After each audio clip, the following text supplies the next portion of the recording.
Welcome back to IELTS listening practice session with Banke. Make sure that you read the instructions carefully, listen once only, and try not to miss any answer in this part. Alright? And ensure that you write your answers in uppercase, because you will not be there to explain to the examiner if he or she cannot see what you've written. Read the instructions and aim for a 10 over 10. All the best! Wait a minute before you take today's challenge. I want you to know that you can pass IELTS at first attempt only, whether you're taking the general training or the academic training, whether you're sitting with British Council or with MODIDP. The best thing you can do for yourself is to prepare before you go in to take the test. So do not let anyone tell you that it is not possible to write IELTS and pass it once. And if you've written it before, you want to write it the second time, the third time, no matter how many times you've written it before, make sure you follow diligently with taking the practice tests on this channel. If you just join in today, you're welcome. You are powerfully welcome in the name of the Lord. And if this is your first time coming in, please make sure you subscribe. Let's go. Section 4. You will hear part of a lecture to students of architecture about the design of a public building. First, you have some time to look at questions 31 to 40.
Now listen carefully and answer questions 31 to 40. We've been discussing the factors the architect has to consider when designing domestic buildings. I'm going to move on now to consider the design of public buildings, and I'll illustrate this by referring to the new Taylor Concert Hall that's recently been completed here in the city. So, as with a domestic building, when designing a public building, an architect needs to consider the function of the building. For example, is it to be used primarily for entertainment, or for education, or for administration? The second thing the architect needs to think about is the context of the building. This includes its physical location, obviously, but it also includes the social meaning of the building, how it relates to the people it's built for. And finally, for important public buildings, the architect may also be looking for a central symbolic idea on which to base the design, a sort of metaphor for the building and the way in which it is used. Let's look at the new Taylor Concert Hall in relation to these ideas. The location chosen was a site in a run-down district that has been ignored in previous redevelopment plans. It was occupied by a factory that has been empty for some years. The whole area was some distance from the high-rise office blocks of the central business district and shopping centre, but it was only 1 kilometre from the ring road. The site itself was bordered to the north by a canal, which had once been used by boats bringing in raw materials when the area was used for manufacturing. The architect chosen for the project was Tom Harrison. He found the main design challenge was the location of the site in an area that had no neighbouring buildings of any importance. To reflect the fact that the significance of the building in this quite run-down location was as yet unknown, he decided to create a building centred around the idea of a mystery, something whose meaning still has to be discovered.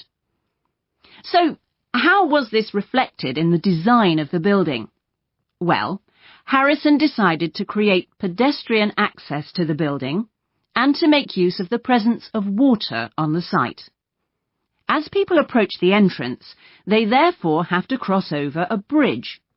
He wanted to give people a feeling of suspense as they see the building first from a distance and then close up. And the initial impression he wanted to create from the shape of the building as a whole was that of a box.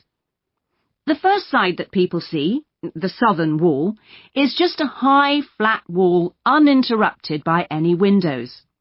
This might sound off-putting, but it supports Harrison's concept of the building, that the person approaching is intrigued and wonders what will be inside. And this flat wall also has another purpose. At night time, projectors are switched on, and it functions as a huge screen, onto which images are projected.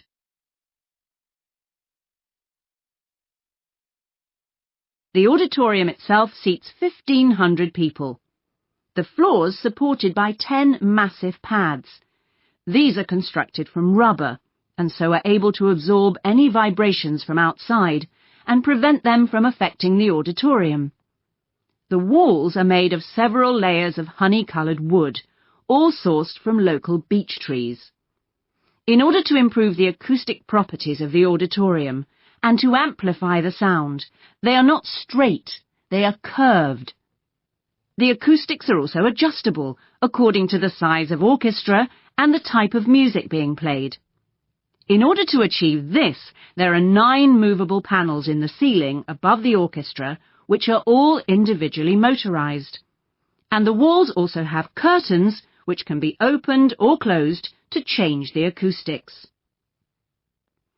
The reaction of the public to the new building has generally been positive. However, the evaluation of some critics has been less enthusiastic. In spite of Harrison's efforts to use local materials, they criticise the style of the design as being international rather than local, and say it doesn't reflect features of the landscape or society for which it is built. That is the end of section 4. You now have half a minute to check your answers.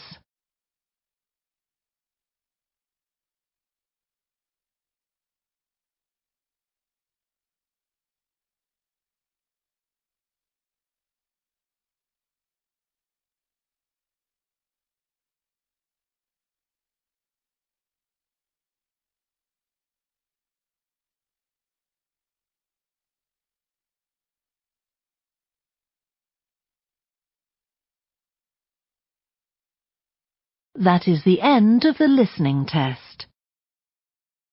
You now have 10 minutes to transfer your answers to the answer sheet.